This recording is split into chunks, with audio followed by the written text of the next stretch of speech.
Allege that it's one of the largest fraud cases to date in the so-called sober living home scandal. $60 million in taxpayer money was supposed to pay for mental health and substance abuse treatment.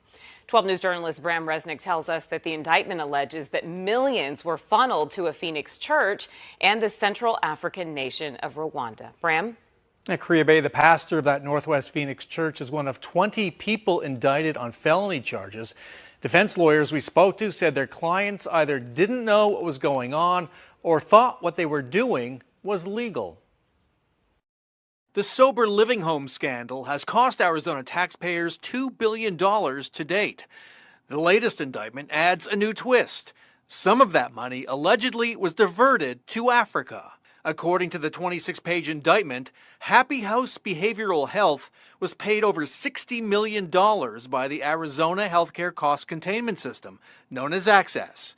Happy House is charged with billing Access for clients who were deceased, incarcerated, or hospitalized. A Northwest Phoenix church that bills itself as a haven for East African migrants is also caught up in the scandal. Money laundering charges allege that Happy House paid $5 million to Hope of Life International Church. According to the indictment, the church later wired $2 million to an entity in Rwanda. Happy House's offices are in a leased building on the church grounds. The church and its pastor face a combined 10 felony counts of money laundering. The defendants entered not guilty pleas today. The Attorney General's office says it has clawed back just $150 million in cash and assets of the estimated $2 billion allegedly defrauded by phony treatment programs. Native Americans have been a target of the programs. By one count, at least 40 residents of sober living homes or treatment centers in the Phoenix area have died. Rwanda, USA. Révélations explosives sur la mafia des cliniques de la famille Kagame. Des figures de l'élite militaire rwandaise, des proches de Paul Kagame et des agents infiltrés aux États-Unis exploitent les failles du système de santé américain pour bâtir un empire criminel. Au cœur de ce scandale, des cliniques frauduleuses, des maisons de réhabilitation, des documents falsifiés et la manipulation cynique des communautés autochtones américaines. Voici une enquête explosive sur une mafia d'État étendue de Kigali à l'Arizona, révélant le vrai visage d'un régime longtemps protégé par le silence international. Phoenix, Arizona. Sous la chaleur accablante du désert et la lumière criarde des promesses de réhabilitation, un crime se joue dans l'ombre. Mais ce crime ne se limite pas à de simples individus avides. Il porte les empreintes digitales d'un système, d'un régime, d'un réseau international de pouvoir et de prédation. Ce réseau, selon plusieurs sources indépendantes, s'étend depuis le sommet de l'État rwandais jusqu'aux quartiers les plus pauvres des communautés amérindiennes aux États-Unis. Au centre de cette nébuleuse, la famille Kagame. Le général-major Willy Rwagasana, chef de la garde républicaine du Rwanda, apparaît comme l'un des financiers de l'opération. Il n'agit pas seul. Sa sœur, Aline Rwagasana, supervise les activités sur le sol américain, notamment dans l'État d'Arizona, et son mari, Kassim Ntagerura, occupe un rôle central de courtier et de coordinateur. Ensemble, ils possèdent plus de 8 propriétés dans la région de Phoenix qui abritent des Sober Living Homes, des centres censés accueillir des personnes en voie de guérison de dépendance.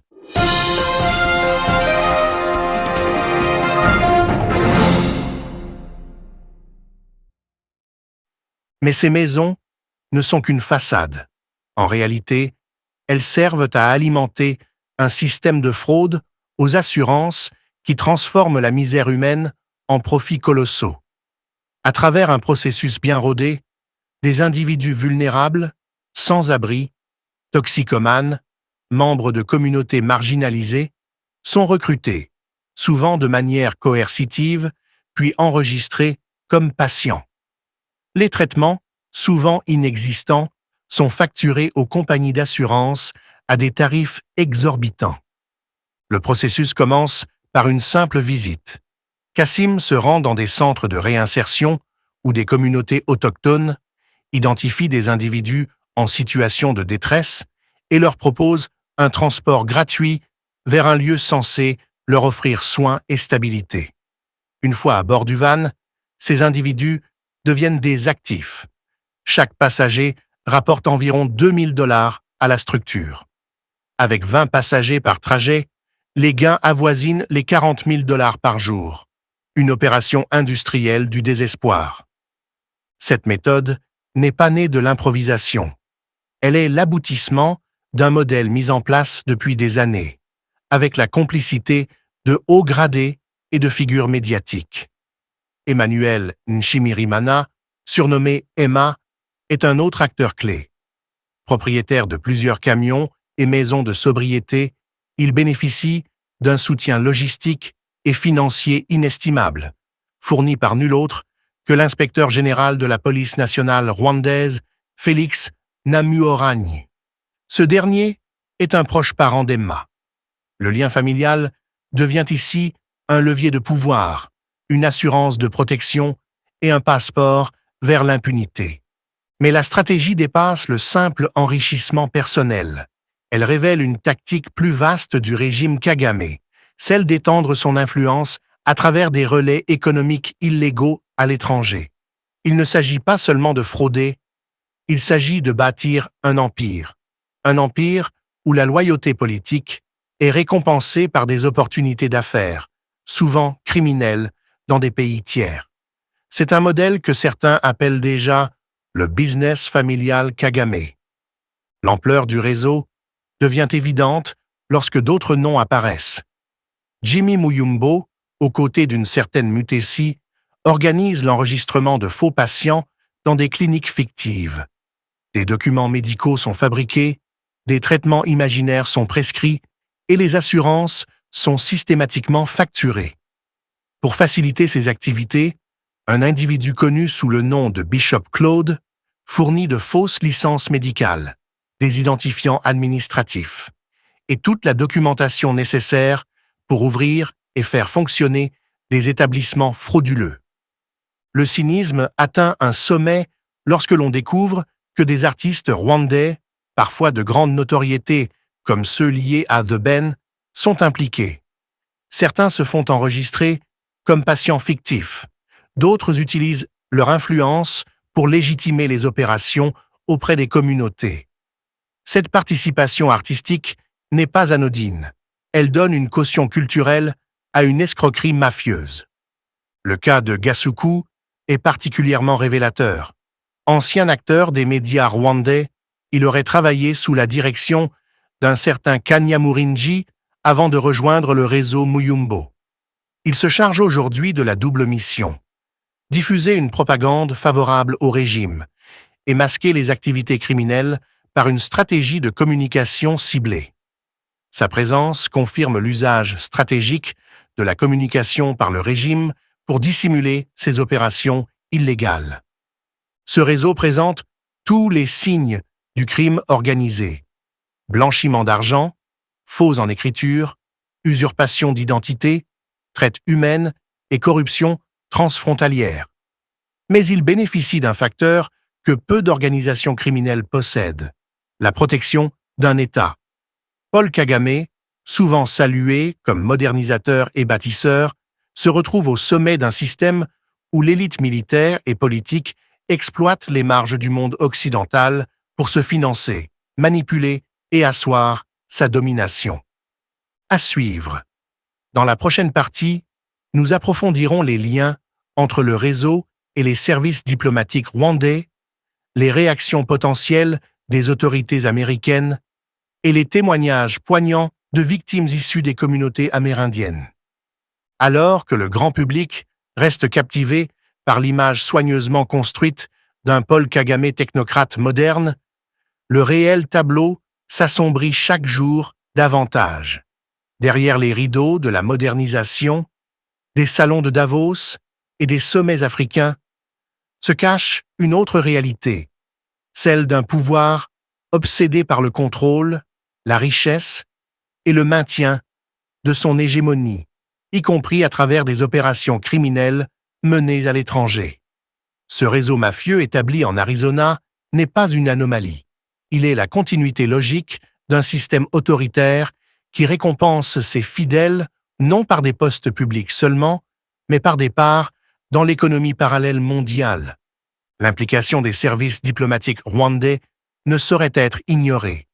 Des sources proches du dossier évoquent le soutien implicite, voire explicite, de certaines chancelleries rwandaises aux États-Unis.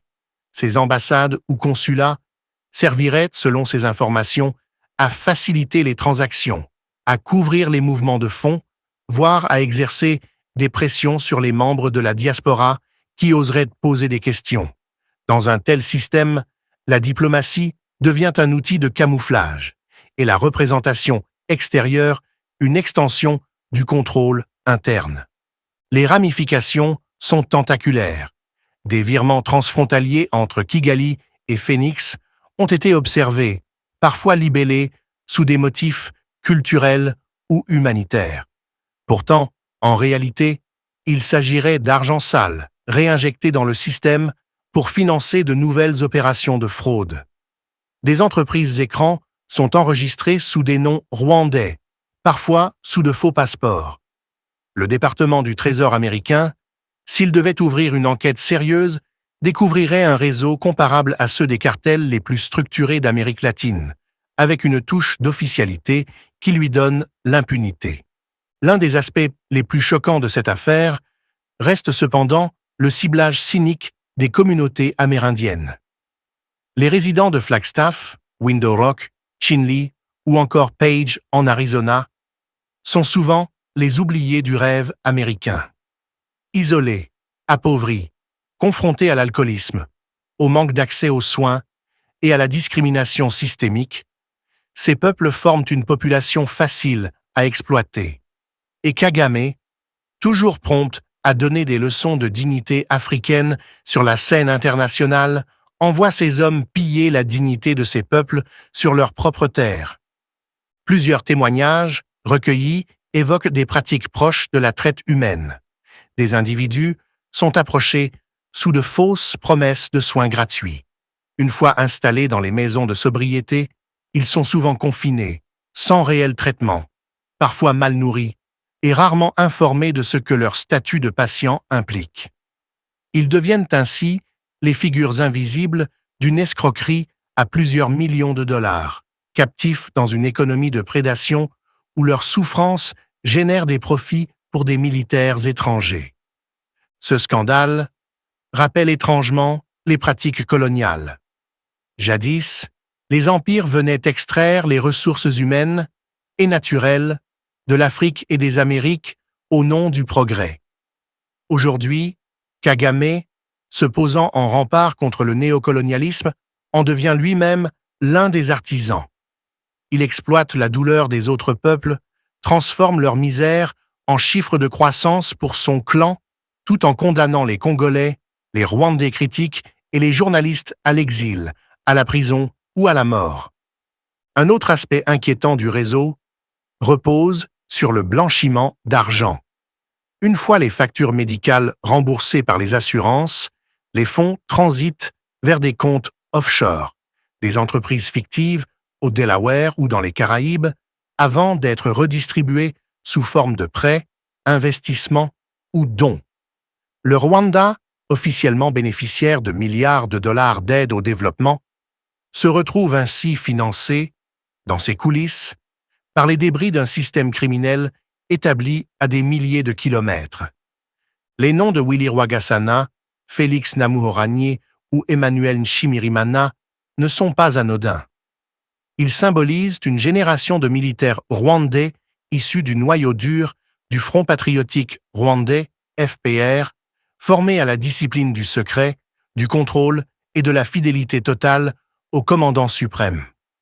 Dans ce contexte, participer à des opérations illégales à l'étranger devient un gage de loyauté, une preuve de sacrifice pour le clan Kagame.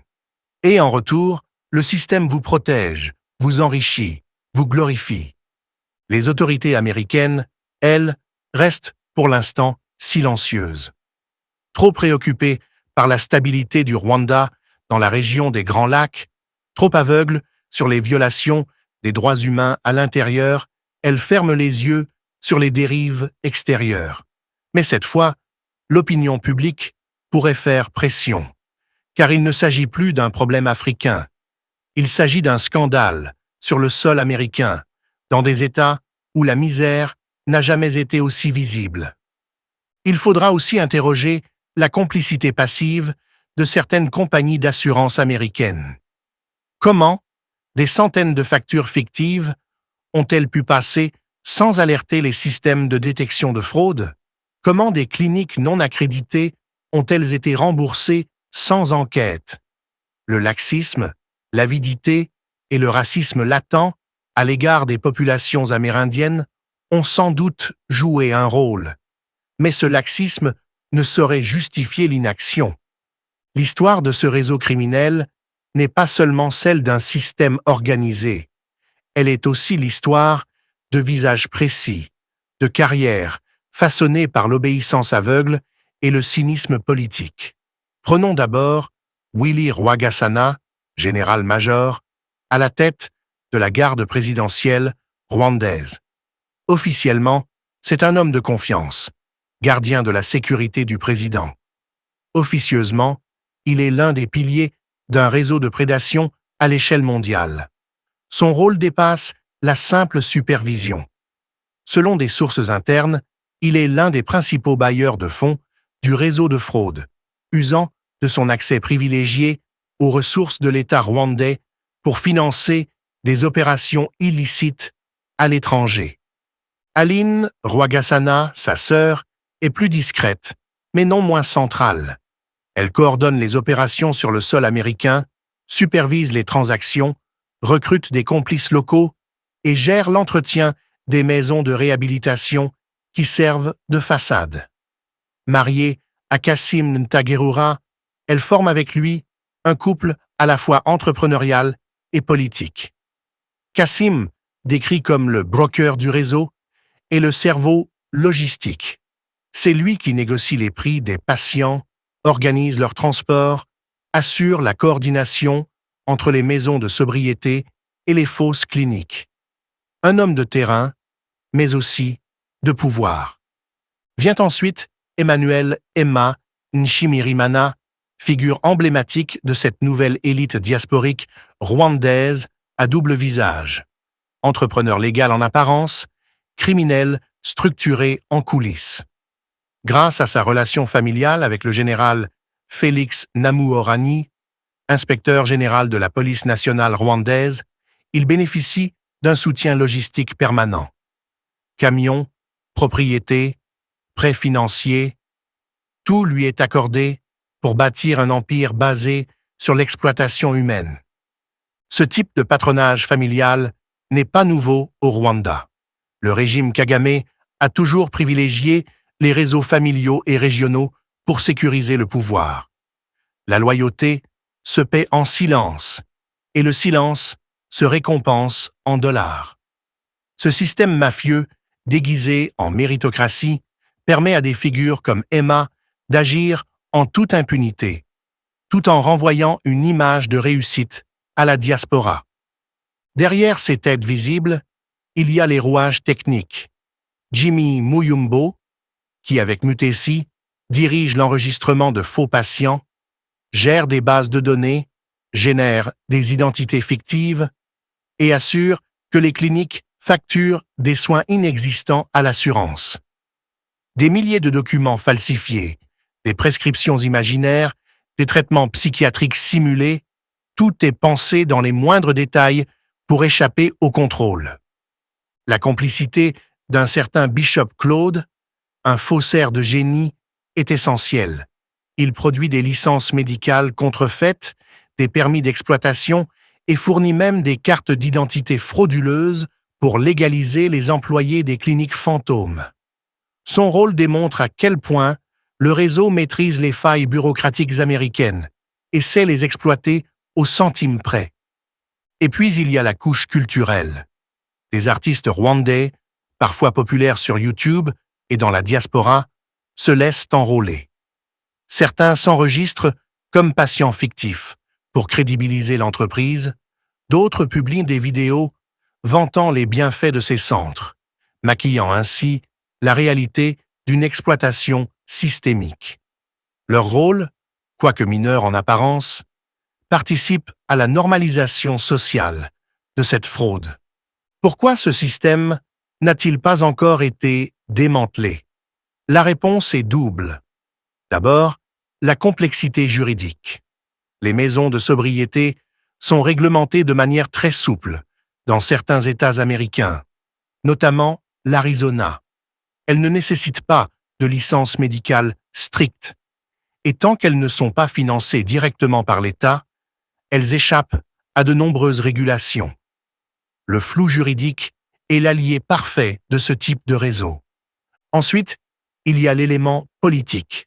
Les autorités américaines, en quête de partenaires africains stables dans la région des Grands Lacs, ferment les yeux sur les abus du régime Kagame. Rwanda est perçu comme un bon élève du FMI, un allié sécuritaire, un hub technologique. Dans ce contexte, toute critique est considérée comme une menace pour l'ordre établi.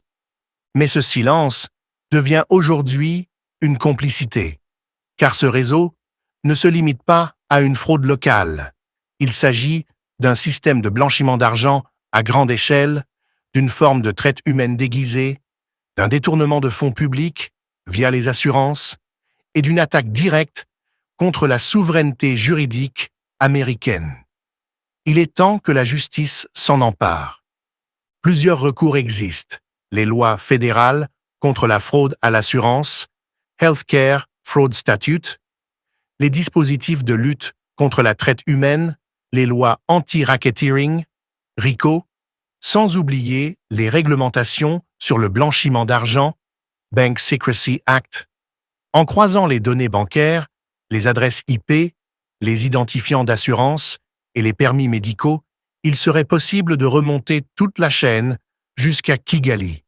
Mais pour cela, il faut un signal politique, un acte de courage judiciaire et une pression citoyenne, venue aussi bien de la diaspora rwandaise, des activistes pour les droits des peuples autochtones, que des journalistes d'investigation.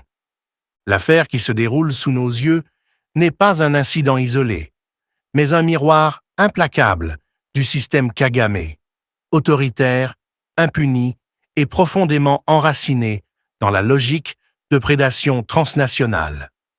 En transformant les cliniques de santé et les maisons de réhabilitation en outils de blanchiment et d'escroquerie, le régime rwandais démontre sa capacité à adapter ses mécanismes de contrôle et de corruption à tous les environnements, y compris les plus réglementés comme celui des États-Unis. Ce modèle d'exploitation est particulièrement pervers, car il repose sur deux piliers honteusement compatibles: la souffrance humaine et l'indifférence institutionnelle. Là où certains voient des patients, ces opérateurs voient des numéros de sécurité sociale à facturer. Là où certains croient venir chercher de l'aide, eux y voient un capital. Et cette logique est soutenue par un pouvoir politique qui préfère financer la loyauté par la criminalité que par l'éthique. L'implication des plus hauts responsables de la sécurité intérieure rwandaise, comme Rwagasana et Namuhoranye, illustre à quel point l'État est partie prenante. Ces individus ne sont pas des électrons libres. Ce sont des pions stratégiques d'un système dont Kagame est le roi. Leur impunité, leur richesse et leur accès aux structures internationales ne sont possibles que parce qu'ils servent un but politique précis: entretenir une machine de pouvoir fondée sur la fidélité, la terreur et le silence. Le silence, justement, est l'arme la plus efficace de ce régime. Pendant que les cliniques frauduleuses de Phoenix engrangent des centaines de milliers de dollars, les Congolais sont massacrés à Goma, les journalistes rwandais disparaissent sans laisser de traces, et la communauté internationale applaudit les avancées économiques du Rwanda. Ce silence, qu'il soit diplomatique, médiatique ou académique, est devenu une complicité. Mais les faits, eux, ne mentent pas. Ils s'accumulent, se recoupent et commencent à émerger dans les sphères où Kagame n'a pas encore réussi à acheter le silence. Les organisations de défense des droits humains, les collectifs autochtones, les journalistes d'investigation indépendants et une partie croissante de la diaspora rwandaise, dégoûtés par le double discours d'un régime qui appelle à la dignité tout en vendant l'humanité au kilo. La question désormais est, que faire? Que faire quand un État souverain, membre de l'Union africaine et partenaire des Nations unies, est activement impliqué dans un réseau de criminalité transnationale? La réponse réside dans une série d'actions concrètes. Enquêtes judiciaires immédiates. Le FBI, les procureurs généraux des États concernés et les agences fédérales de lutte contre la fraude doivent ouvrir des enquêtes ciblées sur ces maisons de sobriété, leurs sources de financement, leurs propriétaires et leurs connexions à l'étranger. Gel des avoirs. Toute entreprise ou bien immobilier lié à ce réseau doit faire l'objet d'une procédure de gel d'avoirs, notamment dans les États de l'Arizona, du Nevada et de la Californie, où d'autres opérations similaires sont soupçonnées. Pression diplomatique sur Kigali, l'ambassadeur du Rwanda aux États-Unis doit être sommé de s'expliquer sur l'implication de ses citoyens dans des réseaux mafieux. Des sanctions ciblées contre les généraux impliqués devraient être envisagées à l'image du Magnitsky Act, soutien aux victimes. Un fonds d'indemnisation des victimes, principalement issu des communautés amérindiennes, doit être créé, accompagné d'un programme de soins réels, financé par la récupération des fonds volés. Révision des aides bilatérales. Les États-Unis et les bailleurs internationaux doivent dû revoir leur coopération économique avec le Rwanda. Financer un régime qui escroque ses partenaires tout en massacrant ses voisins n'est ni moral ni stratégique. Enfin, cette affaire appelle à une prise de conscience plus large. L'Afrique n'a pas besoin de dictateurs mafieux pour se développer. Elle n'a pas besoin d'élites militarisées qui exportent la souffrance. Elle a besoin de justice, de transparence, de dirigeants intègres. Kagame, malgré son vernis de modernité, est l'antithèse de cette aspiration. À tous ceux qui se battent pour un Rwanda libre, à tous ceux qui osent dénoncer l'inacceptable et à toutes les victimes invisibles de ce système, votre vérité commence à sortir. Et aucune propagande, aucun mensonge, aucun faux rapport ne pourra éternellement cacher la réalité. Car la vérité, comme la justice, finit toujours par frapper à la porte. Attorney General Chris Mays speaking to Fox 10 after nearly 20 people, a behavioral health provider, and a church are accused of defrauding the state's Medicaid agency for $60 million.